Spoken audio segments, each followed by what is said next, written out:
As a worship pastor, someone who is selecting the songs that you do in your weekend services, how do you know if a song is working? How do you know if a song is connecting? How do you know what songs to keep doing and which ones to put on the shelf? Well, there's a lot of ways that we do that, but there's one unique way that I want to share with you right now. Hey, it's Dave Dolphin at practicalworshipblog.com, sharing ideas, tips, and practical advice for the everyday worship leader. And before I was a worship pastor, I used to work in radio. And the way that radio stations know which songs to keep playing and which ones to ditch is they do weekly research. They'll select about 20 or 30 songs. They'll play the hook, which is usually the chorus of the song, and then people rate them based on a scale that they've come up with. And they use the results from this to determine which songs to keep playing for the following week. So we apply this same idea to the songs that we select for our worship sets. Now, it's important to note that the goals of a radio station programmer are drastically different than the goals of a worship leader. We're not here to entertain, and we're not here just to play everyone's favorite songs. But with that said, we do recognize that certain songs just resonate more than other songs. And there's a lot of ways to figure out if a song is working in your church. This is just one more way. It's one more feedback loop that you can add into the mix as you plan. We try and shoot for about 2 surveys a year, and when we do, we select about 20 or 22 songs for the survey. Now, most of these songs are going to be songs I would consider are in regular rotation, meaning that we're doing them about 1 or 2 times a month. Some of the songs might be songs we haven't done in a long time that we're curious if it's time to bring them back, and we have been known to do a song every now and then that maybe we've never done on the stage before, but maybe it's really big in our student ministry, or it's really big on the radio and we're thinking about introducing it. There's a lot of online survey programs that you can use. Personally, I like Typeform for this because I think that Typeform does the best job when it comes to the user experience in the mobile space. The way we push out these surveys is through Facebook, and on our last survey, over 80% of the users were on a mobile device. So when you're doing a survey like this, catering to mobile is huge. So this is what it looks like to take our survey. The first slide kind of sets the stage, explains the why behind the survey. And we mention that this isn't a popularity contest, but at the same time, we value people's opinion in selecting the songs that we do. This second slide gives the instructions. It also makes a specific mention about hymns, which are a big deal in our church.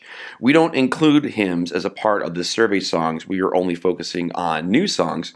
But we do want to make sure that people know up front that we do value hymns and that there's going to be a specific question at the end of the survey for them to give feedback on this. So here's our first song. Let's talk about these song clips first. Typeform doesn't allow you to upload audio clips directly. It doesn't allow you to upload videos either, but you can include a Vimeo or YouTube link. So I just created 22 different videos that include the audio, and just so that the actual video isn't blank, I put the title of the song in the center of the frame. This is something you can do really easily with a free program like iMovie. And I chose Vimeo over YouTube for 2 reasons. 1, YouTube can be weird about copyrighted material like song clips. And 2, YouTube might put ads before or during the clip. Vimeo is just less of a hassle in this regard. So here's what this hook sounds like.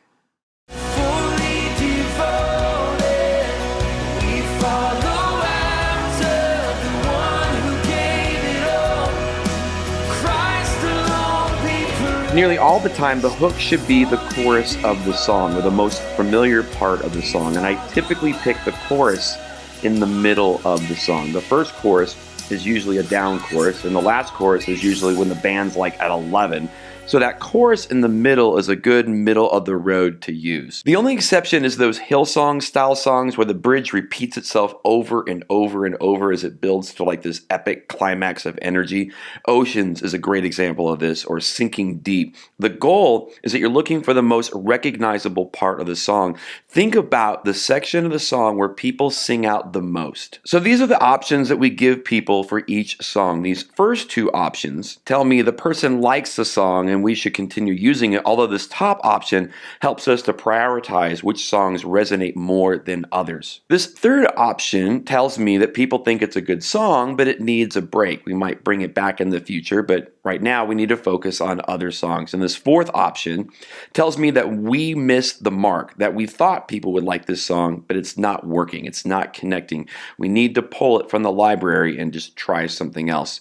And this last option gives people an out if they don't recognize the song at all. Now, you might have noticed that I don't include any artist names, and that's on purpose. I don't want anyone's response to be biased either positively or negatively by the artist. You might think that you hate every single Chris Tomlin song that he does, but you might actually like one of his songs and not even know that it's his. Radio stations do this all the time with their radio research. You want people to focus on the song itself without any extra attachment to the original artist, either good or bad. Then we ask a few demographics questions regarding their age and their gender. This helps us to determine if we got a good sample, a good representation of our church.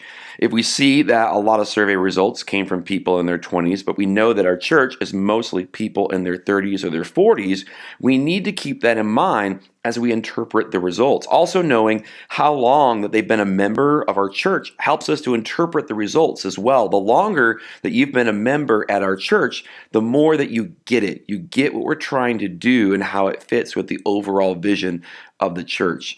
And this last one here, I do have a lot of friends that help me test the survey before it goes live just to make sure that everything's okay, that the audio clips play, those kinds of things. So this allows me to filter out their results when it comes to analyze the data for our church specifically. Now here's where we ask people to share the hymns that they enjoy singing. And we get a lot of great suggestions this way. And it's a subtle way to tell people that we do value hymns, even if every worship set doesn't include one. And this last question is probably the most important question you can ever put on any survey. Is there anything else you want to tell us? This provides an on-ramp to get feedback for things that are not even on your radar, things that people wouldn't normally just come up to you and tell you about, but since you asked, I'll share it with you.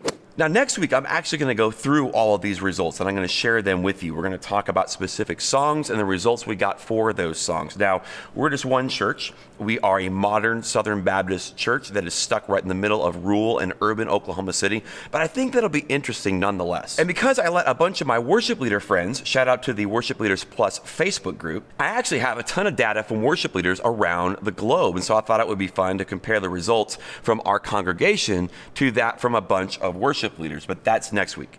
Well, here at Practical Worship, we love sharing ideas and tips and practical advice for the everyday worship leader. One of the ways that we do that is with videos just like this one. If you haven't already, consider subscribing to the channel. We also have a resource. It's a little ebook called 20 Things I Wish I Knew 20 Years Ago. It's the advice that I've learned over the last 20 years of doing music ministry, and you can download it right now for free by going to practicalworshipblog.com.